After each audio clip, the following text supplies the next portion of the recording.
Now I'd call upon Professor Colin Coulson Thomas, International Authority and Director, and the Chairman of St. Lazarus International Governance Initiative, UK, who is advised more than 100 boards worldwide. Professor Colin Coulson Thomas, please.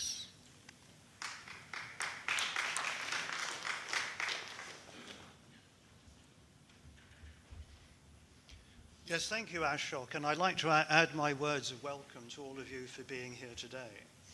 The theme of this conference is strategy to leverage CSR for competitive advantage, and the words competitive advantage conjures up an image of competitive capitalism. But what about collaborative capitalism? Can we collaborate for mutual advantage as well as compete? And should we be collaborating more with customers, with complementary organizations, and with the public sector?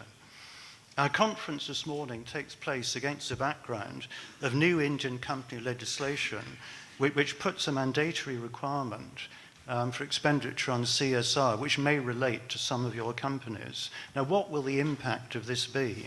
What strategies should your companies adopt to maximize the beneficial impacts of your CSR activities? And in particular, what should the relationship be in terms of those strategies between the private sector and the public sector? Should governments just look to businesses to supplement their own activities through their local CSR initiatives? Or should they be seeking help from the world of business to transform the delivery of public services and attack a whole range of social problems at source? So how could the expertise of your companies support the transformation of public services? Is there scope for mutually beneficial collaboration that would enable both our private companies and public bodies to better achieve both corporate and social objectives? Also, if you're looking to achieve greater social impact, what about collaboration at city or town level? Benjamin Barber in the US has recently produced an interesting book which has actually suggested that cooperation within and between cities might actually represent a more pragmatic and less ideological way forward than working with national governments. You know, might you find that some local mayors and administrations are actually easier to deal with and more open to ideas, perhaps, than national governments? Would your CSR initiatives have greater impact if you implemented them in collaboration with other organizations that have compatible aims and complementary capabilities? Also, if we look at the interests and aspirations of our existing Generation Y and our growing numbers of Generation Z employees, would it be easier for us to engage them and motivate them and attract them if in some way we could turn our corporate aspirations into causes? So what's the scope and what is the opportunity for collaborative capitalism? Is there a scope and a case for actually rethinking the involvement of business in areas that hitherto have been the preserve of the public sector? Now, there are a range of possibilities, from public officials benefiting from taking on board private sector approaches, tools and techniques at one end of the spectrum, and the other end of the spectrum you have possibilities for the privatization and contracting out to the private sector of a whole range of public service activities. Should more public bodies actually be commissioners of services, buying services from the private sector rather than themselves being the deliverers of those services?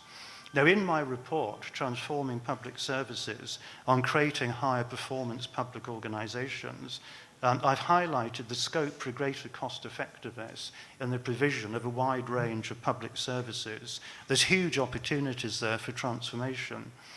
And given the scale of many public services, given the budgets available, and this huge opportunity for transformation, collaboration in this arena, I believe, represents a massive business opportunity here in India and elsewhere. So how should government bodies and businesses work together to transform public services and provide more cost-effective and longer-term solutions to many of the challenges that confront us in India and other countries? Should we be more ambitious when we're actually putting together our CSR strategies? Could mutually beneficial collaboration between the public and the private sector energize both sectors and also benefit the wider public? Now, if you look around the world, we see lots of good examples.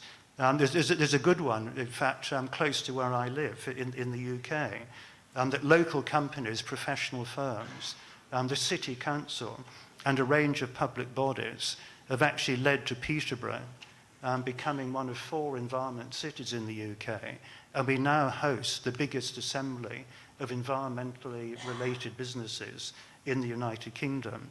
So an enormous range of benefits to both the private sector and the public sector has actually grown out of this collaboration. Now, at the end of the day, public services and public bodies are actually part funded by corporate taxation. We actually pay for them. And these public services impact directly upon our businesses. They impact upon our customers. They impact upon our employees. And the quality, relevance, and cost effectiveness of a wide range of services is an issue, whether we're talking about education, health, transportation, infrastructure, the utilities, our energy supplies, the efficient management of the waste we produce, the management of the economy. All of these are public services that we pay for, and they impact upon our businesses, our customers, and our people. Governments also impose responsibilities upon us.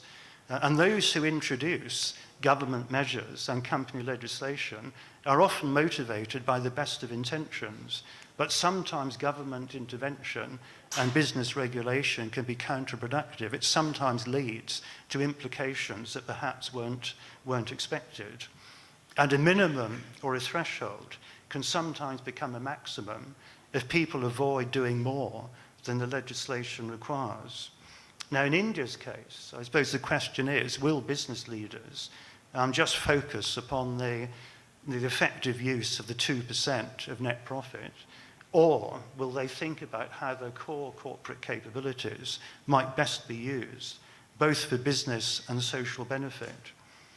Now, one could argue that addressing a whole range of social, educational, and health issues at both local and national level is actually primarily the responsibility of government. Should the government actually be looking to the private sector to bail it out on things that are its responsibility as a government? On the other hand, public sector organizations in many countries, not just in India, face financial constraints. They face increasing expectations from the public, and they face demands that are outstripping available resources. And as public expectations rise, as new possibilities emerge for providing services, then many public sector leaders, many politicians face the problem that business leaders are very familiar with. How do you achieve more with less?